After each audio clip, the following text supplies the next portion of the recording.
Welcome back to Game Vine, and my name is Dave, and today I have a fight stick that's specifically for the Switch.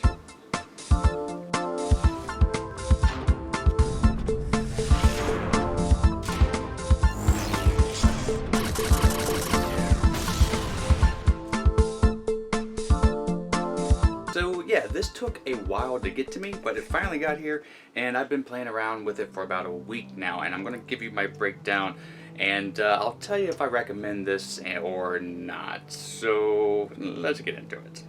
Now, when I say it's specifically for the Switch, it's because it fits the Switch perfectly. Now, I don't know if you can put other things in it. I did try to put my phone because it does have, as you are looking at a close-up, the little C port, so it looks like it's draining my phone's battery and the light is on, but I don't have any control.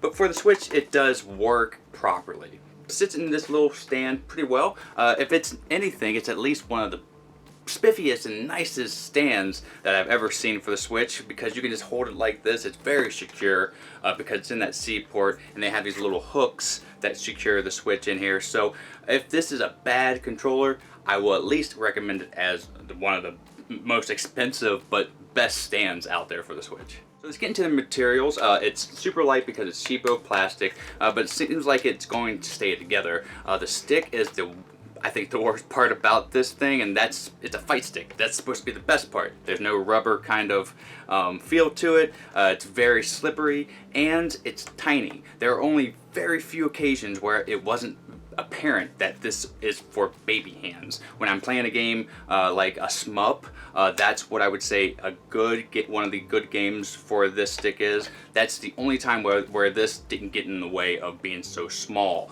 But other than that, it was very apparent, and I'm very aware of how tiny this stick is, and I wish it was just a tad bit taller at least. The buttons are very clicky, and the plastic is okay. It's fair. I wish they kind of were concave like a fight stick. That would have been much better. The buttons up top, the ZR and ZL, and it even has a turbo button, so there's a plus there. Those buttons are okay, and the C port seems to be in there pretty sturdy. It does have little rubber feet on the very bottom, so it is sturdy when you put it on a table. So that's why I said the stand purposes of this, it's a winner for that. But now let's go into how it plays. Yeah, like I was saying, any games that are old school like Centipede that you're just playing like that, I would actually say this is okay. I played Pac-Man and a few shmups with that stick here, and it did its job. I wasn't too terrible when I was playing the games. Other than that, I was terrible at everything else with one exception, Smash Brothers. I was actually pretty decent at Smash Brothers with this.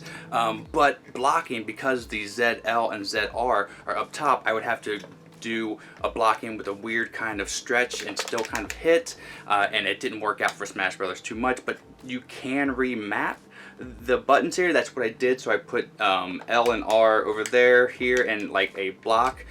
So it worked out a little better, but every game that I had to play, like I played Donkey Kong, I had to remap it, the buttons for that to make it feel better. For Crash Bandicoot, I had to remap the buttons, which again, you can make this pad, this fight stick, feel more comfortable and more intuitive when it comes to pressing the buttons that you need to press on certain games, but most of the time you have to go remap it. I don't want to have to do that every time.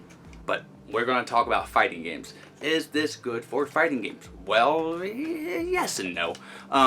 It does go well with my fast fingers. I got some of the fastest fingers here in the Midwest, so I'm able to really get that going. The stick and the kind of combinations with like half circle or pretzel motion, it's really hard to do with this little tiny stick. So the buttons, yes, you can play a fighter pretty well with those buttons, and you can hit the buttons pretty quick and defend quite well. But when you want to do any kind of combos or try to leap forward, this stick is terrible for that. And that is a nail in the coffin for me, and letting you know that this stick here, I do not recommend it.